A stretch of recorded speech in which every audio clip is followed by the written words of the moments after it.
It's really indeed a great pleasure of having you here today, Dr. McCullum. Thank you for taking the time out of your busy schedule to join us here on One-to-One. I'm very happy to be here, and I thank you for inviting me, and I'd like to say hello to your listening audience. It's a pleasure to be here. Thank you so much. I wouldn't have any other guest to be my first one other than you, so thank you for I'm coming. excited about that, and I hope I set a standard that others will follow and hopefully live up to as well. I'm sure Big Mama will. Well, let's get down to it. I know that you've been such an instrumental person in leading our educational school system and working with our youths.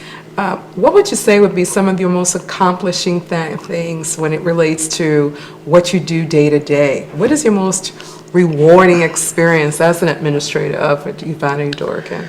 Well, to ask me for one thing is impossible. There's a myriad of things that I have done in the time that I've been at Eudora, Kean. First and foremost was the reorganization of the school, moving from chaos to organization and structure. The other is the accreditation of the school, which we are up for review in February, and I'm very secure in my thought that I think we will make it.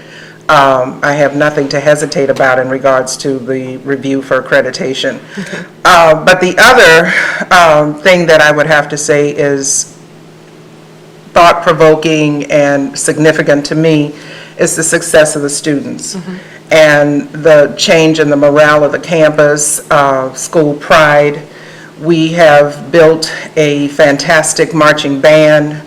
We have secured adequate yearly progress in the time that I've been there. And what is particularly moving to me is when the students come back. Right. Some of them have been our most difficult cases, and they come back and they say, now I understand what you were doing, what you were saying. And in my day-to-day work, I realize that perhaps the students don't understand why we do what we do, but as time goes by and as they grow and become more mature, they do understand. Our students have succeeded throughout the United States at institutions of higher learning. We have had students go to all of the military academies. We've had 2 students matriculate through West Point. I can't pinpoint one thing. It's a myriad of things. And even if it's not the student that leaves, we have had students that have gone from failing all classes to graduating. There's been significant turnaround, or even moving away from the academic component, the social, the family structure, the things that we provide in counseling. We see a change in the relationship in the family, and the child then goes on to succeed. So it's a myriad of things. Okay. Now, with that, I'm almost tempted to ask you, yes, it's a wonderful experience when we see our children come back and provide us with positive feedback. But we all know that when we have to hold positions such as your own, we also have some serious challenges. Can you share with the audience some of our challenges in the educational system as it relates to just doing what you do day to day? Well, there are internal and external challenges. Okay. Internal, I would confine to those within the school and within the Department of Education. Everyone knows at this point in time we're operating under very austere financial constraints. The shortage of money, the downturn in the economy, and has forced many of our parents to lose their jobs or either to have more than one. Sometimes parents come in and they tell me they're working 3 jobs, so that means less time spent with the child. And then, of course, the 8% pay cut and having to continually motivate the staff and let them know that in spite of all of this, we are here and we have to do 100%. That's right. Externally, of course, again, going back to the financial problems within the community, that impacts the students, it impacts the school. Then the other thing that I find a bit difficult is the things we're dealing with socially in the community. The children and the negative influences of gangs and other things like that. But nevertheless, despite all of that, we have to do what we have to do every day. And I still contend that school is the safest place for our children. If children really wanted to fight, they wouldn't bring it into the school. They know that it's going to be broken up, that it's going to be settled. Also, for many of our children, those are the 2 hot meals that they get a day. and we provide nursing, health care, and counseling. So I don't dwell on what the hard times are. What I deal with is what can we do in spite of all of this and still succeed. Right. Now, you made mention that Eudora is about to be ready for the accreditation process all over again. Can you share with the audience some of the steps that you put in place to make sure that, again, the school is accredited? Accreditation is a lengthy process. Okay. We start a year ahead in our self-study, which involves every stakeholder in the school. We have a steering committee that guides that. Our faculty and staff members are divided into teams, and there are 12 standards in which we must report on. It's a lengthy process, but I must say the self-study gives you a clear picture of what you're doing or what you're not doing. Okay. It is a very thorough instrument. Also, we involve and work very closely with maintenance department. Physical plant issues are of serious concern to Middle States. So we have a lot of work going on campus in regards to that. We have to engage the students, motivate them, they're involved. We're spending after school hours painting, cleaning up, and as we get closer to the end of February, students will be coming back on the weekends, working with that. And I might also add, the students are the ones that host the Middle States team. The student council, the honor students will be integrally involved in it as well. So it is a process. Okay. We are prepared for the visit, preparing, I should say, for the visit late February. The date has been moved to the week of February 27th. Okay. And a team of 7 to 8 Middle States members come. They're on campus daily, and not only do they review the documents, but they freely move about the campus, speaking to anyone as they please.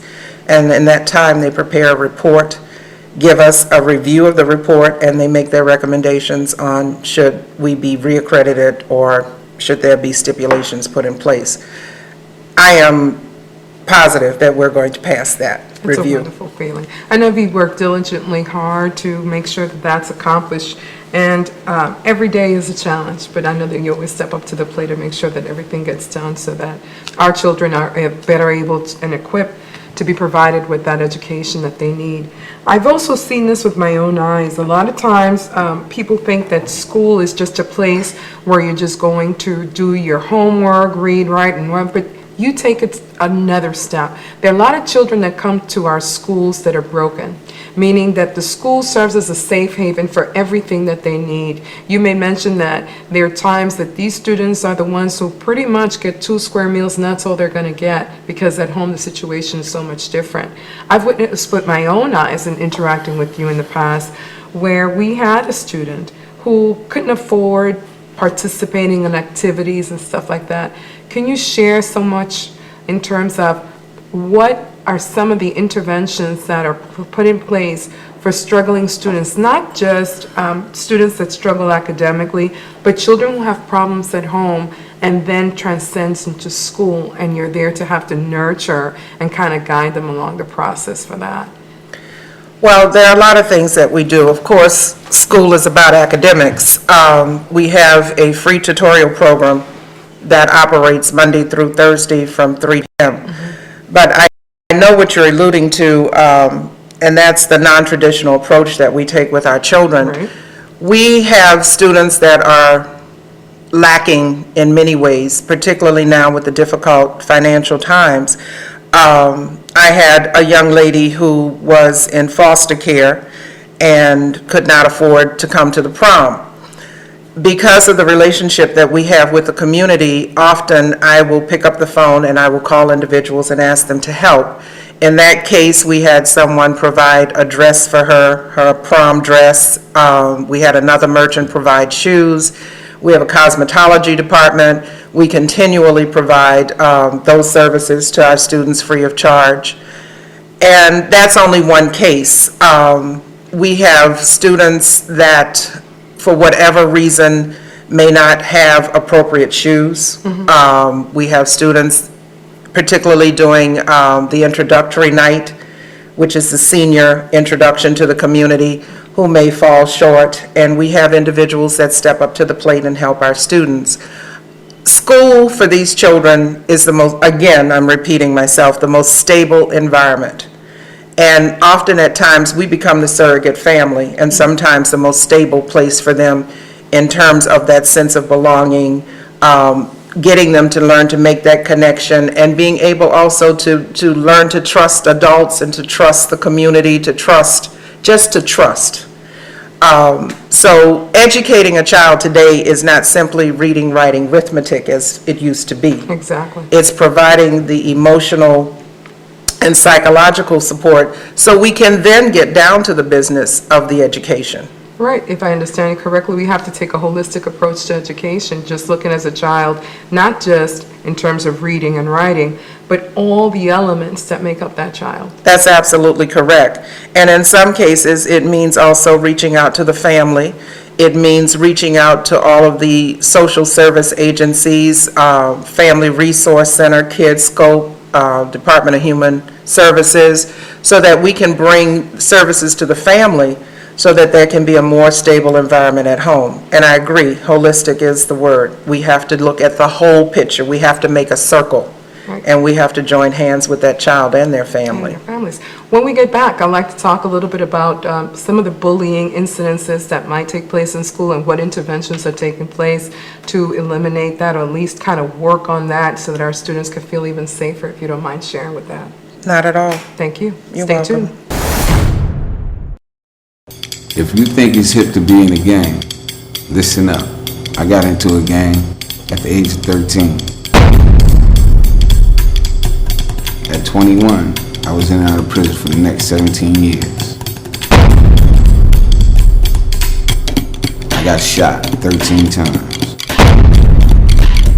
Now I'm 44, and I'm here to tell you, the drugs, the money, the sex, it's all there, waiting for you. But first you have to ask yourself, are you willing to give up half your life or more to be in a gang?